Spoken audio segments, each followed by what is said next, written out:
Welcome back to another episode of Out Loud Geek, where we discuss news and views about pop culture, science fiction, fantasy, food, cooking, the outdoors, and more. It's time, once again, for another depressing dose of dismal Disney. 2023 is proving to be an extremely bad year for the Walt Disney Company. As of today, Disney stock has dropped all the way down to $80.98 per share. And it hasn't been this low since early 2014, which was nearly 9.5 years ago. But before we go on further, I just wanted to take a moment to thank everyone who has subscribed to the channel. It means a great deal to me, and your support is deeply appreciated. So investors are losing confidence in Disney, and who can blame them? The company isn't just losing money on its streaming service Disney Plus, which the company lied about when Bob Chapek was CEO, but also on its movies. And that's what I want to focus on in this video. How much money has Disney lost so far this year on its movies at the box office? As of the time that I'm recording this video, Disney has released 9 movies theatrically so far this year.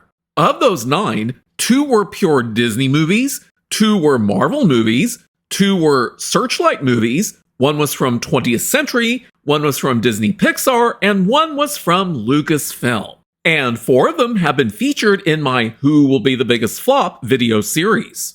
But most importantly, as of the time that I'm recording this video, only 1 of these movies has actually broken even and made a profit this year. 1 is very close to breaking even, and 2 only lost a very small amount of money. And the 9 movies that Disney has released so far this year include the following. Marvel's Ant-Man and the Wasp: Quantumania, which I'm sure many of you remember flopped spectacularly. Searchlight's Chevalier, Marvel's Guardians of the Galaxy Volume 3, Disney's live-action race-swapped remake The Little Mermaid, 20th Century's The Boogeyman, Pixar's Elemental, Kathleen Kennedy's failed Lucasfilm movie Indiana Jones and the Dildo of Destruction, Searchlight's Theater Camp, and most recently, Disney's poorly timed remake Haunted Mansion. The production budgets for these 9 movies ranged from as low as $10 million to as high as the very bloated $294.7 million as illustrated in this chart. For one of these movies, the marketing budget is known, but for the other 8, the only way to estimate their break-even points is by multiplying each of their production budgets by 2.5 and 3.0 respectively to account for the 50% of gross ticket sales that movie theaters keep for themselves, as well as the additional costs of marketing the movie and other miscellaneous costs that the studio pays above and beyond the production budget. And those break-even points, along with how much money each movie earned in global box office revenue, are shown in this next chart. As you can see, the one and only movie that actually managed to break even was Marvel's Guardians of the Galaxy Volume 3, but not by that much. But this next chart shows the estimated profit or loss values for each movie, which I think is a lot more revealing. The green portion of each bar in the chart shows the minimum estimated profit or loss for each movie, while the yellow segment shows the range up to the maximum profit or loss. And the white numbers are those maximum values. So Disney Pixar's animated movie Elemental is currently very close to breaking even and just might manage to do so within the next few weeks. But even if it does, it won't make that much of a difference in Disney's overall losses thanks to their 3 biggest flops, which are as follows. Lucasfilm's Indiana Jones and the Dildo of Destruction, which has lost somewhere between $177.8 million to $251.4 million. The poorly timed remake Haunted Mansion, which has lost around $147.2 million to $186.6 million. And finally, the race-swapped live-action remake The Little Mermaid, which has lost around $109.2 million. Marvel's Ant-Man and the Wasp: Quantumania and Searchlight's Chevalier have each lost around the same amount of money, between $67 and $68 million. So when we add up all of these profits and mostly losses, guess how much money the Walt Disney Company has lost to date just with these 9 movies?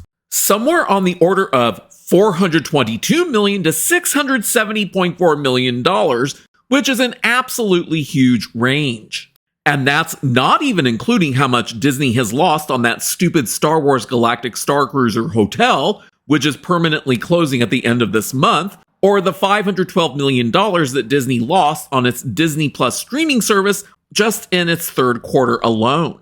Since Disney started Disney Plus in 2019, the company has reportedly lost $11 billion. Can you even fathom how much money that is?